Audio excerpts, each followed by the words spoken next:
So my next question to you, Mr. Bennett, it's about technology theft. And in these couple of days, there are a number of news stories circling around about the articles right now in front of me. One is from Daily Caller. It says, exclusive owners of U.S. defense contractor making fighter jets, missile parts listed as Chinese intel agent officials. As you just mentioned, CCP has spies everywhere, right? And the other story is also exclusive story from Newsweek. It talks about Chinese spy balloon or CCP spy balloon were packed with American technology. And we know that in the last week's Friday town hall, the Secretary of Defense, Pete Hegseth, talks about an audit.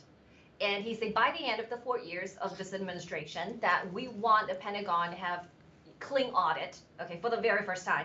So I wanted to ask you a question. We know the theft has been going on for decades.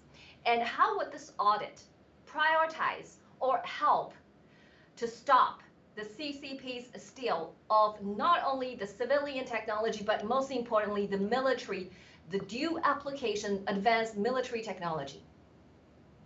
It's a great question. I think that to me, there's twofold. Number one, the audit is just to find out where all the assets are.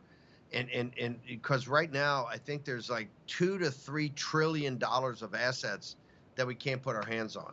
So the audit to me is going to be more about financial, because we're still pouring in $900 billion, almost $1 trillion a year.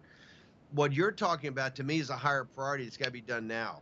You have to do a basically an assessment of every piece of major military equipment or system, right, in military systems, and you have to see the component parts, what parts come by companies either controlled by the CCP, companies that have given their technology through joint ventures to the CCP, or companies that are just controlled and operated by the CCP in mainland China.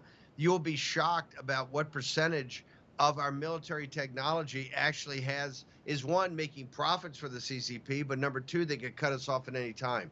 So I think those are two different things. They're both urgent.